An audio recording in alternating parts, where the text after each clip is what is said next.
Hey everybody, Josh the RV Nerd, and I am outstanding in this field. Quite literally, because earlier this year, I got a quick preview of this, the original prototype of this floor plan, and you folks said, hey, can we see some more of that? Made some arrangements, made that happen for you today, and they were kind enough to stage it up with just a beautiful backdrop here for us. This is a floor plan that was originally pioneered by Rockwood in Flagstaff, and since then a bunch of different builders have taken their stab at it, and Salem and Wildwood here in the Heritage, Glen, and the Hemisphere families are the most recent. Now, every builder of this floor plan does something I like and something I don't. The thing is, though, like, who is this for? If you are looking to have a very private, exclusionary camping experience, if you literally do not like the idea of guests staying over long-term or at all, this is the RV for you. It is not made with the idea of having somebody else that comes over and stays over frequently, because what they did is they gave it a full middle bedroom slide out with a rear mega bath ensuite. Now, it's got a dual lavatory, double sink space, and a lot of countertop area back there, and some really smex-appealy kind of mirror action going on. It's also got prep back there for stackable washer dryer. In the front of this, though, they kind of merged the kitchen and the living room in an interesting way that you might like and you might hate. I don't know. But what it creates is a huge amount of countertop prep space. And what they did here is they gave you a theater seat facing straight at the entertainment, but they opted to go with like a little bit of a dining bar, which again maximizes the countertop space. So it's the kind of thing that it's not like, if you like to have friends over and play cards all night, this might not be the one for you. If you like to practice the concept of like a good neighbor, stay over there, this you might love. And from what I've seen and experienced from consumer feedback on floor plans like this from other brands, you're either going to love this thing or you're going to be like, this is so stupid. Why did they arrange it that way? Why didn't they do this other thing instead? And they already basically make floor plans other ways. This one's intended to be something different. Again, this is not the floor plan intended to have like friends over that want to stay the night. It's not the kind of RV that's great for having grandkids all weekend or something like that, you know. It's a different kind of thing. It's made for one or two people, and that's really it. You know, it's made to be a cozy couples camping space, or maybe just a very solitary comfort kind of space. Now, oh my gosh, pardon me. The damp, cold air is starting to get to me over here. Sitting down at the theater seat, I'm at the right-hand seat right over here. You're straight across from the door. Notice that's a nice, big, wide entry door. And when you sit down, the window coverage from the sofa is actually pretty decent. You know, you get some pretty nice views, especially if you're not just directly park camping right next to somebody like we are today. Like, this is really nice. Like, I've always been, a park camping pavement princess. But it's not that I don't appreciate the idea of just getting away from everything. Like, there's a lot of appeal to the solace and the solitude that we're enjoying right now. But if you're looking for a traditional dinette, this is not your floor plan. They go with a little bit of an elevated dining bar that I've been using as my laptop station today. You might notice how they have some household and some USB outlets down there. And they do have a bit of a countertop level exchange here. They had to do that because of supplier limitations. Basically, there wasn't a supplier that could make one chunk of counter space to rule them all. So they figured, well, if we're going to do that, then we want to make sure that where all of the water stuff is on the lowest level, so that if you do have any sort of drainage or spillage, it's going to be at least a little bit more contained. And I'm still kind of curious what you think about the two-tone nature of the cabinetry they've gone to here. You may notice, though, they're exceptionally pet-friendly. You know, they don't do floor heating ducts or anything like that. And your slide floor is a carpetless floor flush slide that matches your main floor, which is something that I always like. It gives the whole thing a nice, big, open-looking feel. They have maintained a propane oven, where a lot of builders have just gone to a convection electric microwave. But the thing is, it's not quite as big as it looks. It's actually just a very fancy drawer in the bottom of it right there. But I'm going to come back in a few minutes here and get all this kitchen storage and everything opened up for you. The thing is, this is the full Heritage Glen, not the Hyperlight, or the full Hemisphere, not the Hyperlight. Hemisphere and Heritage Glen, the exact same thing. I'll probably repeat that a few times because there's some guys out there and some gals, I suppose, who are hell-bent on election to convince you that the one that they carry is somehow better than its identical twin. And that's nonsense. It's poppycock. Anyway, that's a word that I love. I don't get to say a lot on camera. This is interesting. Every builder I've seen with this layout has some weird, funky open pocket up here. I'm always curious, what would you shove in that? I think I'd probably use that for like bread or something. But they added the extra hooks here. Whether it's going to be utensils or just like dish rags or something, I don't know.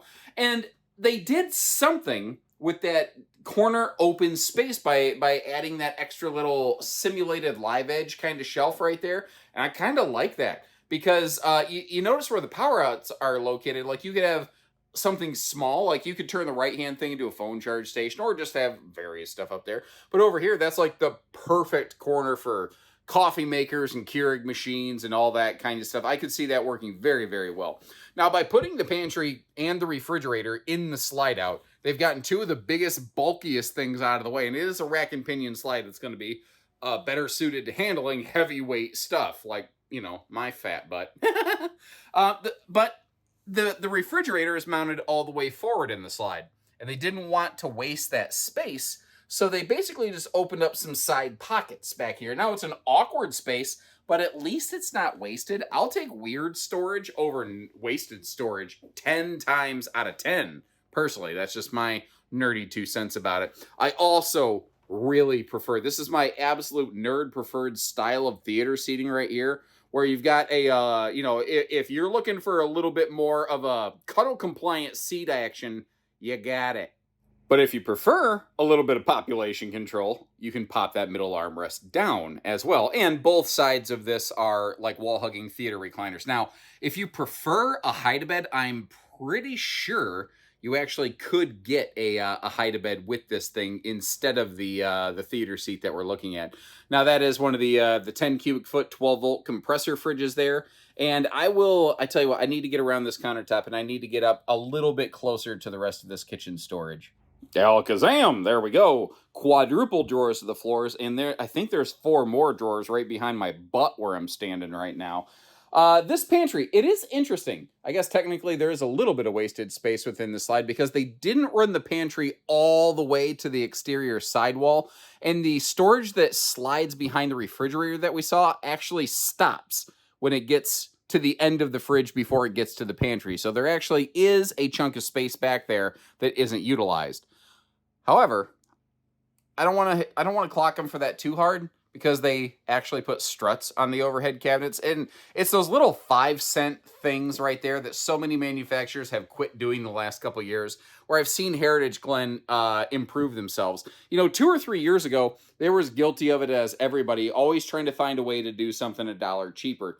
And they've decided maybe they don't have to be the least expensive brand as long as they're not the most expensive brand. You know, giving us smart places for wastebaskets, I feel like they're just getting better. I think popping that bottom drawer open helps kind of really draw attention to the fact that it's a smaller oven. But again, at least it's some kind of oven, so you got at least something for your cookies and biscuits, which a lot of brands have. They've deleted ovens because ovens are one of the most expensive appliances in RV production. So if you want to have the same layout as some other builder, but you want yours to look like it's less costly, you take the oven out and you've instantly knocked out like $400. Like, ovens are shockingly, they're more expensive than the refrigerators in these RVs at this point. Again, that TV can pivot around. I don't know that you'll need to do that a lot in this floor plan. And I do like that big pantry space there. Now, it's a second pantry. What I personally think would have been awesome is if those shelves could be removed and that could be turned into some kind of coat closet, since it's right there by the entry door. And it even has motion lighting in it that, for the most part, you're never going to activate because you have no need to get your hands in the way of it, essentially. But I don't know. That's just my nerdy 2 cents right there. You know what occurs to me? I'm kind of looking around trying to figure out where the converter fuse panel is on this thing so that when the slide's closed, you're not blocked off from it. I haven't quite spotted it yet. When I do, I'll make sure I point it out. Hopefully it's not in a really bad location. Now, again, this floor plan is not made with the idea of being convenient for guests. It's made to maximize your comfort and your experience. So it's a walk-through bedroom to get to a full rear bathroom ensuite. And If you're thinking, yeah, but then a guest has to walk through my bedroom to get to my bathroom, you're right, because it wasn't made for them. It was made for you. And if you don't like that idea, but you like the front kitchen concept, take a look at a Heritage Glen 260FKS, because it will basically flip-flop the living and the bedroom. It'll also give you a full dinette instead of the dining bar that we're looking at today. So basically, the stuff you don't like about this one, they make a different floor plan that doesn't do the stuff you don't like. And it will probably do the stuff you do like. Maybe. I don't know. I'm not even sure if that made sense. By the way, that's a little bit wider bed. Not what the RV industry calls a king, although I won't be surprised if the factory marketing individuals responsible for this brand refer to it as some kind of custom king or something like that. It's a 66 by 80 bed that is known officially as an Olympic queen, which is a real thing in residential household measurements. The RV industry loves to come up with custom fancy sounding mattresses that you can't ever get a replacement for. So this is a 66 by 80 Olympic queen. You can get sheets, you can get mattresses to replace it. You could also, if you don't like that idea, if you just want a true queen bed, you could absolutely put a true queen bed in here. And it's about 40 degrees outside today. You might notice I got the stocking cap on my balding 5 head. That electric space heating fireplace is very, actually, I've got my vest and my jacket unzipped while I'm in here because it's pumping out some serious heat. What do you think about this vanity space here, though? They've gotten very swanky.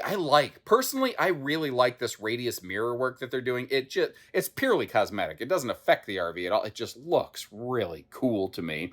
You got, I'm not going to call this a desk. I think trying to call this a bit of a desk space is a bit of a reach. I think if I was going to do any laptop work, I'd probably set up at the kitchen bar like I already did. But being fair, this RV has very limited hanging wardrobe storage. Like what you see up there is really all this one has.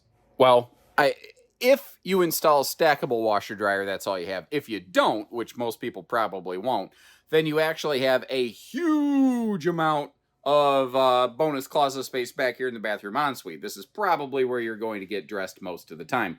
Now, I need your feedback, please. I ask this every time I see it, and I'm going to withhold my personal opinion. What do you think of the dual sink setup?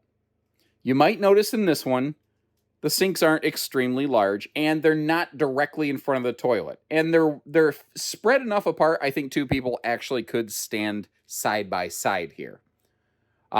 A lot of dual sink setups and a lot of RVs just don't allow for that. I'd be curious to know what you think about this one. Again, I love the radius work on that mirror right there. It just, the little indirect glow light all the way around it, framing it up, just to me looks very, very cool. Something else I kind of like is down here below the undersink storage. Visually, I personally like that little slatted look. It feels very residential to me.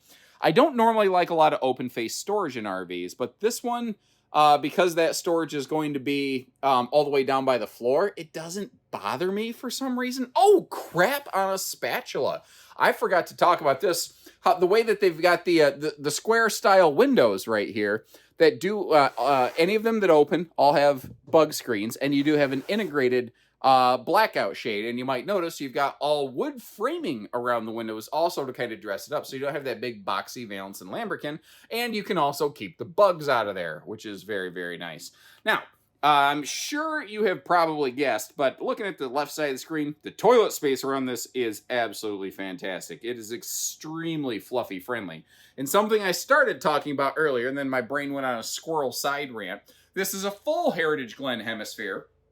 Not the Hyperlight members. And that means that you gain the benefit of that barreled ceiling. So it's still a 6.5-foot sidewall, but with the barreled ceiling, you may have noticed that I could actually stand in the shower on this one and not have to have my head in the bubble. Now, something I haven't always done a great job of displaying is when a bathroom has one of these kind of self-squeegeeing retractable doors right there. Is that handy information for me to be able to display and point out for you? Is that just not a big deal? They've also, again, they were very good about keeping it ventless through the entire RV. You see how even around the toilet, you don't have a vent by the floor right there, although we do have a little bit of what I call the Kool-Aid Man crime scene, a little bit of antifreeze bleeding into the big rectangular kind of shower space. Now, The trick in this shower, and again, I'm going out of my way to really try to find something to nitpick. There's really not a lot of like shelf space to be able to put your hair care products and your body washes and all that. So you're going to need to come up with some kind of solution. But remember I was talking about closet space. Oh, look how they ran the ceiling Tron light glow beam all the way in that. Plus you got the motion light. Obviously, this could be a giant additional closet for you.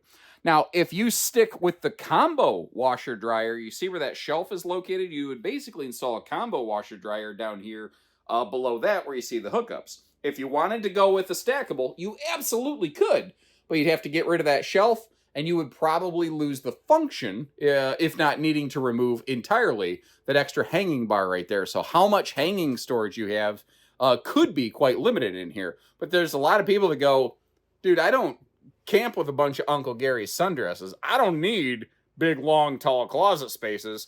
I basically, you know, I fold my clothes up, but I want to be able to wash them. Well, you could do that here. It's all up to you. Whoops.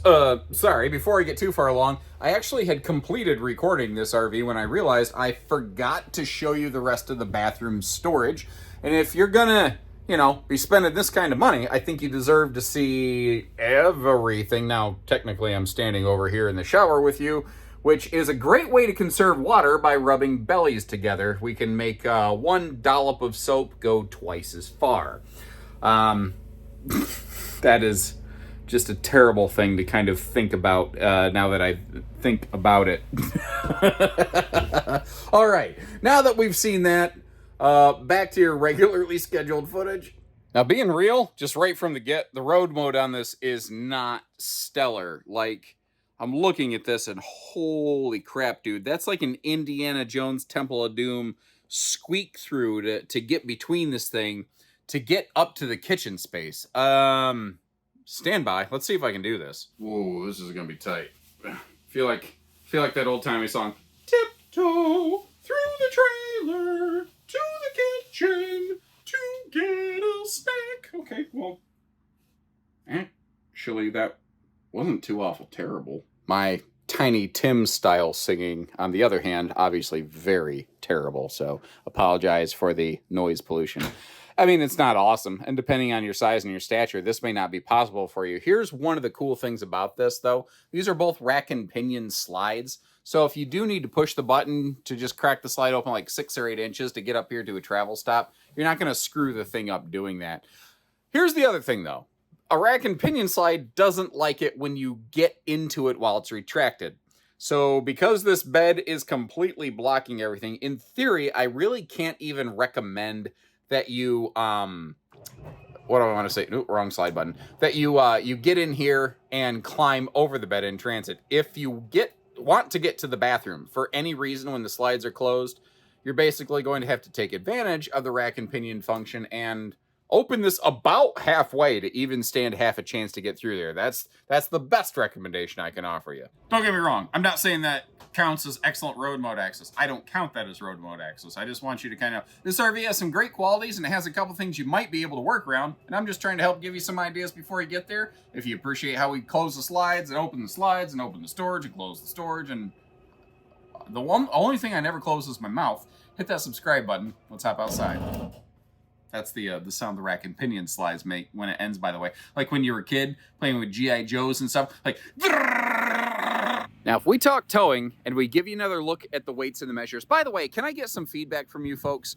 You know, we've got a new RV Nerd video editor now. I call him Cousin, actually, you viewers started calling him Cousin Garrett as opposed to Uncle Gary, which I think is absolutely hilarious. And he was willing to adopt that moniker. But we've been trying to figure out what is the best way to format the weights and the measures on the screen. Overall, it seems like more folks like them all on the screen at one time, but we decided to keep them up for longer. Let us know how you think about that, because again, your feedback continues to drive the channel. But taking a look at the weights and measures and talking towing. The thing is, just knowing what I know about various floor plans with layouts like this, is probably going to have more hitch weight than a half-ton should be handling. And that's a bummer because, you know, you figure the half-ton vehicles are the most popular vehicle basically on the road for many consecutive years. And by saying the phrase, it's not something I would recommend for a half ton, I am literally potentially eliminating the largest potential segment of buyers that we could experience at Bish's RV. So if you appreciate how we put your safety before the sale, hit that subscribe button or let us know, hey, thanks for, you know, being real about things. So because of the hitch weight more than anything, you're probably going to be 3/4 ton and up just right away. Now, the front windshield and nose cap on this, notice how the nose cap actually wraps around the sidewalls. Now, here's the thing that's a little bit confusing. There's also the Hyperlight series of Heritage Glen and Hemispheres. That's not what this is. This is, I guess you call it a full Hemisphere Glen. This is not the Little Brother series. So they actually run a different nose cap and windshield than the Little Brother series. There's not a lot in the way of options available on this. Like you can get a Solar Pkg if you want. You can get a second air conditioner, and there's not a lot else. Most of what we're looking at is factory standard. Thankfully, most of what we're looking at is pretty nicely equipped. Like we've got the power all corners stabilizer jacks right there, so everything's push button easy.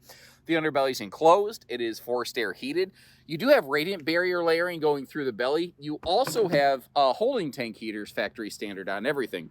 Now, up here, this is one of the hiccups with front kitchens. Front kitchens are notorious for having two things for outside storage. The first being jack, and the second being squat. I don't know why I weirdly paused in there, but hey, there you go. So this, and there's a little pocket of, well, there's a bigger pocket of space under the headboard area of the bed. That's basically all you get. Now, to help give you a size reference, I actually left the griddle that's included with the RV inside of here today. And you can see how we obviously have those slam latches and magnet holdbacks in place. But as I back up on this, start taking note of the awning. They absolutely understood the assignment when it comes to patio space with no slides on the campsite. And I'm eyeballing it. What is that? Like it's over 20 foot of awning space. That's a huge, huge patio awning area. You do have some outside TV hookups up by that front awning arm, by the way. Now, our entry door is anti-slam, so it doesn't whack against the side of the RV. And if I back up here again, take note of the entry door's location as it relates to the awning. Dead in the middle of the awning means if it is a little bit of a light drizzle day, you can still kind of come and go from the RV and leave that awning open. Although, like if you see an awning that has a center arm support like this one does, you absolutely really want to get those put away on even a moderately rainy day, because they are so large. Actually, water still can pool up in the middle of them, even with a little bit of tilt. Just speaking from a little bit of experience there. In theory, it shouldn't do that, but in practice, it does, and I want to make you aware of that. Tankless on-demand water heater over there. Also, wide stance stability axles. One of the nice things about that is because this RV is a little over, I think, 31 foot tip to tail, if I'm not mistaken. And the wide stance axles will help the RV feel like it's a little bit shorter on the wheelbase than it actually is in transit, which basically just means it's going to tow easier is the simpler way to describe that. Now, back here, there was a chunk of space in the bathroom under a cabinet that they couldn't easily access from the inside of the RV. So what they came up with is a handy little outdoor refrigerator space. The trick is, for whatever reason, the magnet holdback, which is present, is not wanting to hold that long baggage door up. So I had to kind of rest it on top of the outside fridge, which is not where it normally would go. Now, I want to get you, I want to talk about the rooftop. I really should have led with that earlier, because I think it's one of the major update features on these that they started doing last year. But real quick, we do have a 2-inch receiver hitch on the back. Now, that's not set up to be a towing hitch. That's an accessory hitch, like if you got bike racks or something like that. You know what? As long as we're gonna end with our roof segment. I'm sorry. There's just as long as I'm over here, I want to keep covering this stuff. One of the things I can tell you, when you have a rear bathroom and a front kitchen, you're gonna have 2 sewer outlets. There's really just no way around it. It's too long to cross plumb everything together. So back here, that's our bathroom black and gray. You'll have your kitchen gray outlet up front. I'll point that out in just a moment there, because it's not in a great location.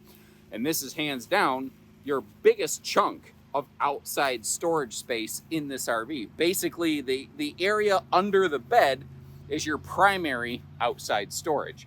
Now, if I back up a little bit here, kind of back to where the video began, at a glance, you don't even see the sewer outlet, because one of the things here is that essentially it's located under the slide out, which is not ideal.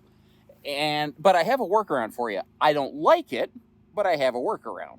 Because this is a kitchen gray water tank, because it's not a bathroom black tank, you don't have near the fear of the dreaded pyramid that you would with a black tank. For those who are not aware, if you leave your black tank valve open all the time, all of the liquid matter will run off and all the solid matter will build up, and you'll end up with a pyramid. And that's a mistake hopefully you never make, but if you do, you'll probably only make once. But a kitchen gray tank is not the same. You don't have near the same amount of big, heavy mass essentially in there.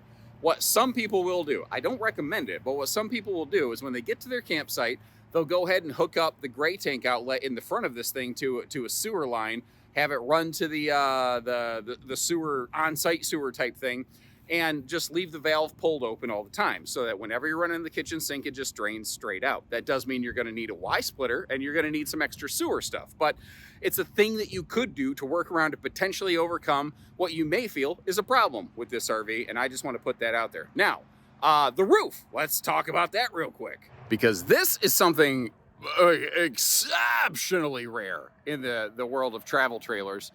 This has like a motorhome style fiberglass roof cap that actually wraps right around over the sidewall. So that's not a rubber, it's not a TPO, it's not a PVC.